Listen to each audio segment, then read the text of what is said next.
মই শ্ৰী হিমন্ত বিশ্ব শৰ্মা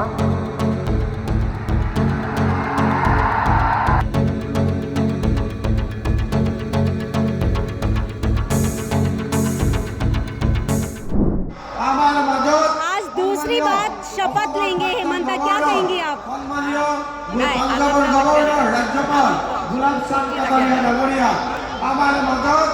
बात हुई आपकी उनसे, सुबह बात हुई थी जब ओथ लेने के लिए निकले, बात हुई, क्या बोले वो?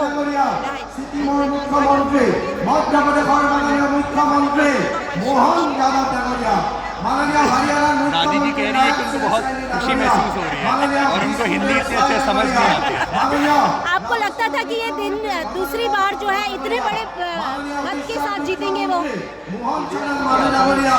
बिहार मुख्यमंत्री सम्राट चौधरी डांगरिया एनसीपी सम्मानीय नेता माननीय केंद्रीय मंत्री प्रफुल्ल पटेल डांगरिया माननीय केंद्रीय मंत्री अन्नपूर्णा पटेल डांगरिया जी दादी जी कह रही है कि उम्मीद है कि भाजपा की सरकार लोगों को और आनंद देते रहे और अच्छा काम करते रहे।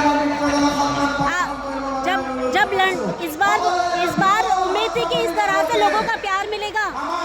क्या इस बार उम्मीद थी कि इस तरह से प्यार मिलेगा लोगों का।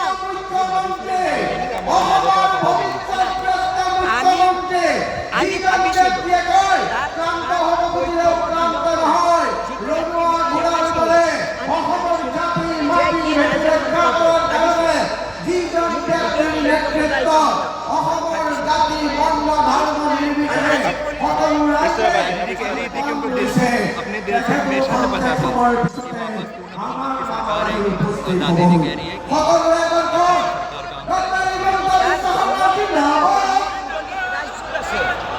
জন্মকুণ্ডলীত ৰাজযোগ আছে। এই ৰাজযোগৰ মতে আমি সদায় ইয়াত হৃদয় থাকিছোঁ এক নম্বৰ।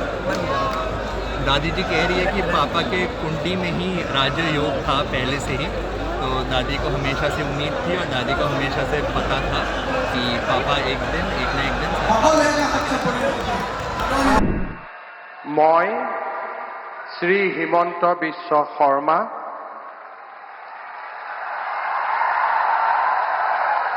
ঈশ্বৰৰ নামত শপত লওঁ যে বিধিৰ দ্বাৰা স্থাপিত ভাৰতৰ সংবিধানৰ প্ৰতি মই প্ৰকৃত বিশ্বাস আৰু আনুগত্য পোষণ কৰিম।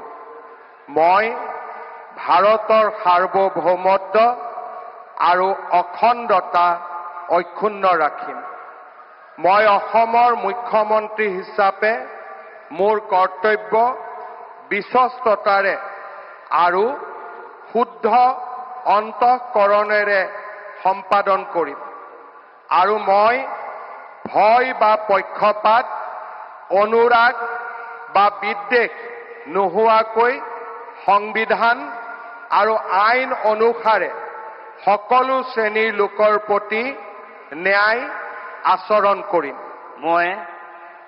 মই শ্ৰী হিমন্ত বিশ্ব শৰ্মা ঈশ্বৰৰ নামত শপত লওঁ যে মই অসমৰ মুখ্যমন্ত্ৰী হিচাপে মোৰ কৰ্তব্যৰ যথাযথ সম্পাদনৰ বাবে আৱশ্যক হোৱাৰ বাহিৰে মই এনে বিষয় যি অসমৰ মুখ্যমন্ত্ৰী হিচাপে মোৰ বিবেচনাৰ বাবে অনা হ'ব বা মোৰ জ্ঞাত হ'ব তেনে বিষয় মই কোনো ব্যক্তি বা ব্যক্তিসকলৰ ওচৰত প্ৰত্যক্ষ বা পৰোক্ষভাৱে অৱগত বা প্ৰকাশ নকৰিম।